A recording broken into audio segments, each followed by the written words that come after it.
We got Mike Karafilides here, who does play-by-play for the Wolves road games on CKLU 96.7 FM. And you can also hear the games on the Wolves app at www.mixlr.com/Sudbury Wolves. And he just had his first season. Mike, thanks for coming on, and just tell us a little bit about that first season with the Wolves. Oh, my pleasure. The first season was an unbelievable season. It was my first season with the Wolves last year.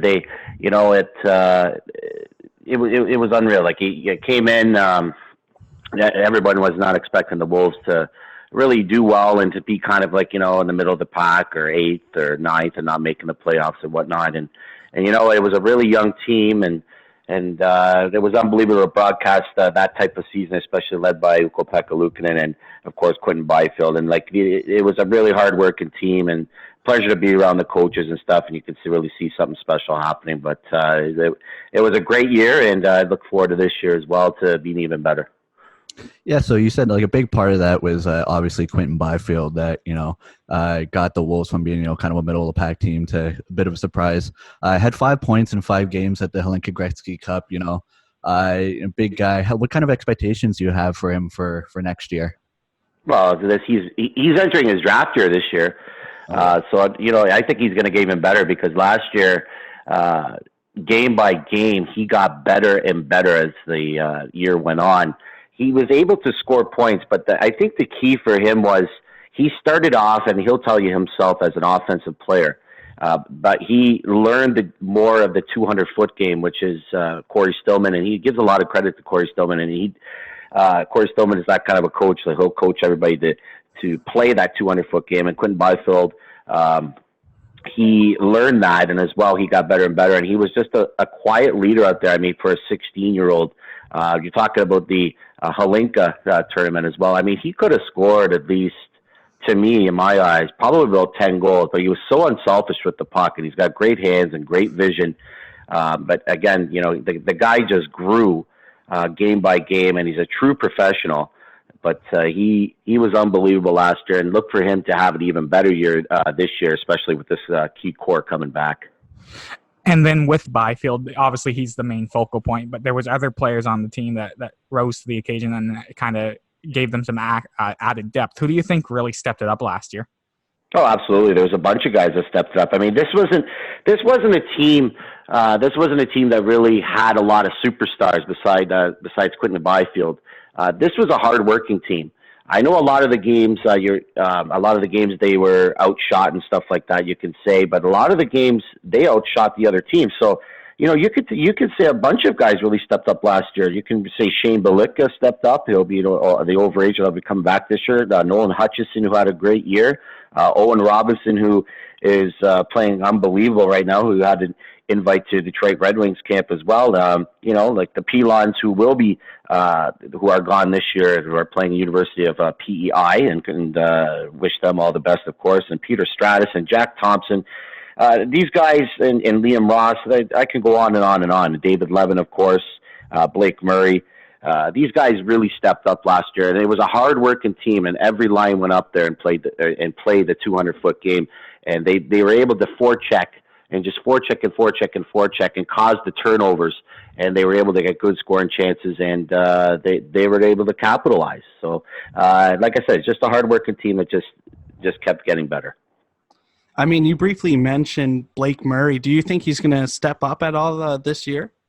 Oh, very good question. Blake Murray, so you think about it this way, he was a 6th-round pick of the Carolina Hurricanes in the NHL draft that just happened this year. So you look at it this way, this is a guy that was projected probably to be in the top 3 rounds of the draft, and he dropped to 6. So you know what? This guy's going to have something to prove. I think he's going to have a huge year this year. I think he's going to have one of those breakout years that everybody is probably hoping for from Blake Murray when you look at it as a Wolves fan point of view. But the way I feel, I think he's going to have a huge year this year, and with this whole team coming back and most of the team, and look for a big breakout year from Blake Murray. Yeah, so in the playoffs, we seen the Wolves, they swept the Mississauga Steelheads, and then ended up getting swept by the 67s, big powerhouse team, pushed it to that triple overtime game, almost pushed it to another game. What kind of lessons do you think that the team learned from 2 very different series? Oh, 100, like they learned a huge lesson. Number one, getting into the playoffs with this team. Like most of these, you look at the blue line for the Sudbury Wolves, a lot of 16-year-olds on that blue line, right? You got Jack Thompson, who played beyond his years. He was a 16-year-old who'll be 17 this year. Isaac Phillips, another young defenseman, as well.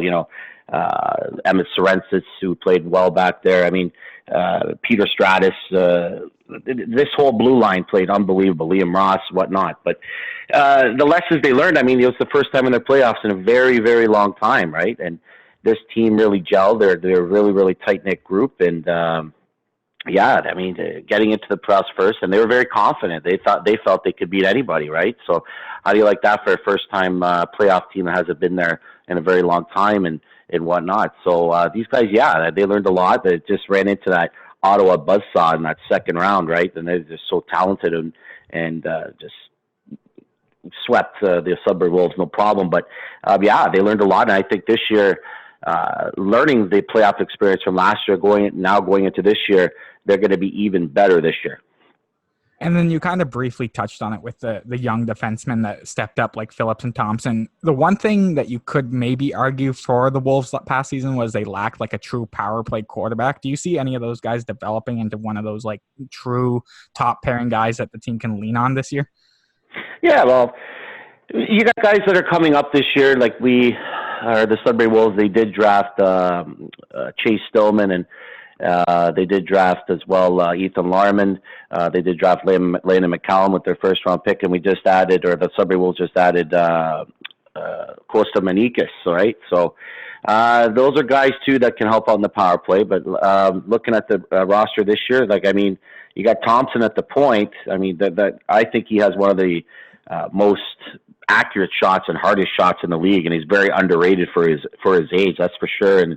And you look out front, I mean, Quinton Byfield, of course, he's going to be the main guy on the power play. And Owen Robinson, I think he's another guy that's going to step up in that power play role as well. And, you got guys like Belicka that can play out there in the power play. David Levin, who should be back for his over-age season. He got invited actually just recently to the Arizona Coyote development camp. So, there's like a lot of pieces. And their power play, yes, they did struggle last year, but they did get better near the end of the year. And they were pretty good in the playoffs as well. So look for a lot of guys to step up there. I mean, any one of these guys, like Nolan Hutchison, who had a great year, that Kingston native last year, who had 44 points. And you look at the whole Sudbury Wolves roster last year, and you know what? There was not one minus out of anyone in the Sudbury Wolves roster last year. Everybody was in the plus. And you kind of mentioned how it struggled and it got better towards the end of the season, the power play, that is. The penalty kill was actually the exact opposite. It was great for the majority of the season, finished second at the end of the year. What do you think made the special team or the penalty kill so effective last year? Well, it's structure. It's structure. They always worked on the penalty kill a lot, and their penalty kill was very good. And of course, when you have a good goalie back there, it's Ukko-Pekka Luukkonen, that helps as well. I mean, that's your best penalty kill. But these guys were, like Shane Belicka was unbelievable on the penalty kill, and they always looked to attack when they had the chance. And once they get the puck too as well, they look to attack, or as well, they didn't play around with it. Got it out right away, right? So that's what made them good and on their penalty kill. And these guys, they're going to get even better. And I think the penalty kill will probably be the same this year. And then it was the second season for Corey Stillman. There was a huge improvement, like you mentioned when you first came on. They actually improved by 48 points from the season before. How much of an impact does his structure and coaching style have on this team, where even though they didn't have a dynamic offensive guy, they still were a competitive hockey team? Yeah, but it's all about structure, right? I say it again, like Corey's a great guy and he's a great coach. And don't forget, he's won Stanley Cups. He's won a Stanley Cup with Carolina. I mean, you can't ask a better guy for this kind of a team, right? It's a hard-working team. It's structured, and if you're not going to work hard on Corey Stillman's team, you're not going to be playing. You're not going to be making the team. But he's an even better guy. And he's a great communicator with the players as well. The players listen. He talks. They listen. Everything that Corey wants, that's exactly what they do. There's not one cancer on this team, and the impact that he had, even on me, myself, like just talking to him, you listen right away. He's just such a great coach, and it's not just him as well. Like you got the associate coach Daryl Moxham, who really helped out a lot, right? And he's another guy did a great job with Bud Stefanski. Just went into retirement. His the assistant coach now. They just hired Zach Stortini, who is the former NHLer, just won actually an AHL Calder Cup, right, with Charlotte. So, but Corey's a great guy and a great coach, and I feel he should have got Coach of the Year last year with the talent. Like the only real talent they had really last year, the Sudbury Wolves, was Quinn Byfield. Other than that, they did have talent, but they weren't as talented as Ottawa. I mean, to be honest. So Turney got it, and congratulations to him. But I feel Stillman should have got Coach of the Year. Yeah, and the big kind of question mark kind of going into next season is kind of goaltending. It was big last year. How do you kind of see it, it's kind of starting out, between like Jonathan Lemaire or David Bowen or the first round import selection this year, Frederick Dechow? Mm-hmm. Yeah, they also have Mitchell Weeks in there. Mitchell Weeks is a guy that, again, he was a guy that got invited to the Arizona camp as well. He had a good camp, they were saying, developmental camp. I think it's anybody's game, or anybody. It could go to Bowen. I'm sure he's going to get a good shot at it. And Mitchell Weeks, of course, and Johnny Lemaire, and Ditchow, as you mentioned. So I think it's anyone. I think whoever plays best in training camp, and I feel is going to get that starting job. But I do like Weeks. I think that Weeks is going to get better, and especially last year he backed up a lot Ukko-Pekka Luukkonen, and Luukkonen was a guy that was a good teacher as well when he wasn't playing or whatnot, when he is playing on practice and whatever, another true professional. So I feel Weeks learned a lot off of him. So I'm sure the other goaltenders did as well. But this is a guy. Yeah, it could be Bowen's job. It could be anybody's job. I think it's up for grabs.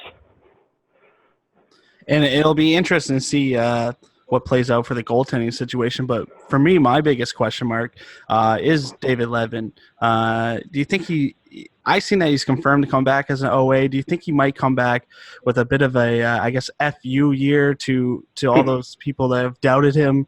He was that first overall pick, and he's struggled some seasons. So what do you think we'll see out of him in that OA year? Well, I think you're going to get a big year out of David Levin in his OA year. Don't forget last year he was hurt a lot, and he was out for a lot of the games. And you know what? For a guy that was hurt for I can't remember off the top of my head, but he was hurt for maybe like a month or two. And he still got 42 points for a guy that was, 18 goals and 24 assists for a guy that was hurt a lot. But this year, I think he's going to come with a big chip on his shoulder. And, he came back in the playoffs last year, and, he scored that OT winner against Mississauga, and he was playing to a different level. So look for him to be even better this year in his OA. Look to prove something, that's for sure. Awesome. And we're excited to kind of see where Sudbury ends up. Where do you think they'll end up in the standings this coming season? I this question. I hear this question all the time. This is tough.